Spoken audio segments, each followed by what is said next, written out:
now tell you about the Octonauts and the only lonely monster. Ooh. The Octonauts. It was a quiet, peaceful morning under the deep blue ocean when Captain Barnacles was exercising. Dr. Shellington was brushing his teeth. Dashy Dog was combing her hair. Peso Penguin was getting dressed. Professor Inkling was reading the newspaper. Turnip the Vegemite was cooking breakfast. And Quasi Kitten was taking a bath. And Tweak Bunny was still asleep.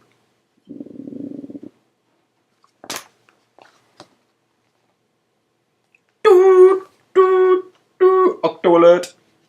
Quasi poked his head outside his bedroom and exclaimed, "What's going on? Quick, get to HQ! The octopod is in danger," Captain Barnacles shouted as he ran by. "Octonauts," Professor Inkling called everyone to order. "According to these charts from our super quantum computers, there is a huge probability that we are under attack, Octonauts, to your stations. We have to defend the octopod," Captain Barnacles swiftly declared. Quasi, Peso and Barnacles rushed down to the dock while Tweak prepared the ships for launch.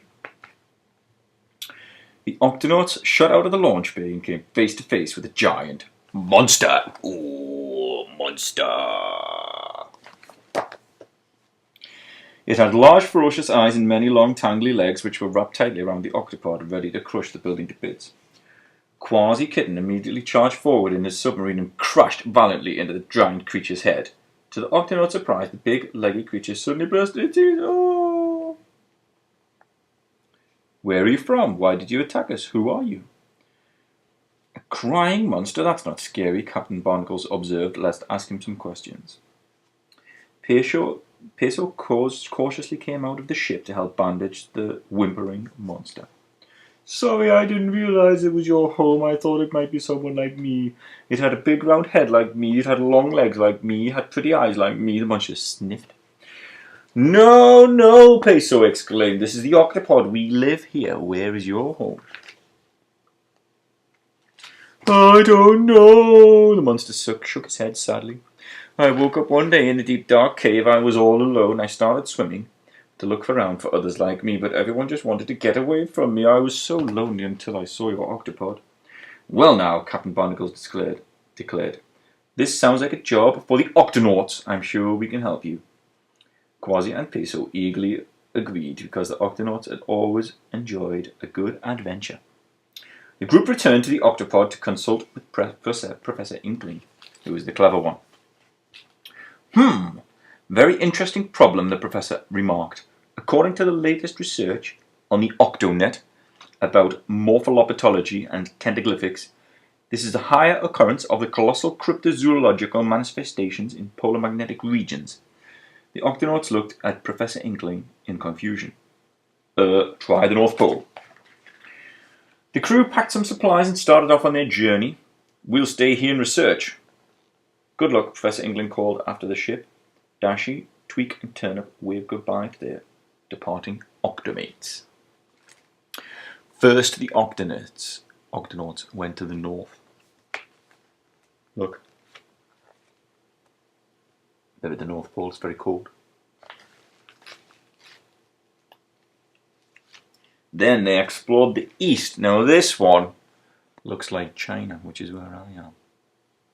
Have a look. Big fish. Lots of squids. And then it says at the bottom there, "Try the south."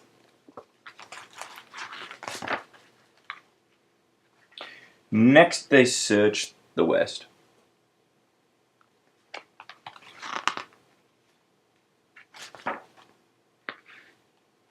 Oh, now they're in the west.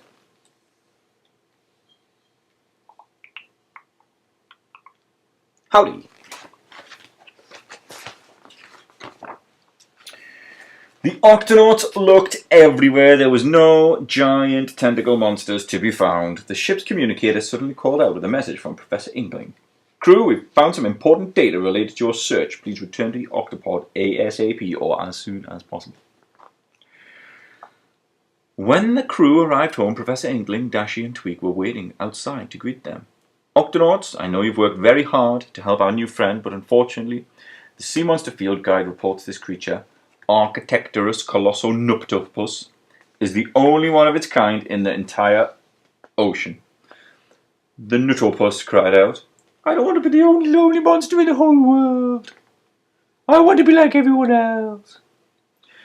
Barnacles patted one of the monster's giant tentacles. Don't be sad, Archie. Look, I'm the only polar bear who plays the accordion. I'm the only kitten with a hairball collection. I'm the only sea otter who wears underwear. I'm the only octopus with disappearing ink. I'm the only penguin with shiny white teeth. I'm the only dog who can't doggy paddle. And I'm the only bunny who glows in the dark. And vegetables. We're all the same.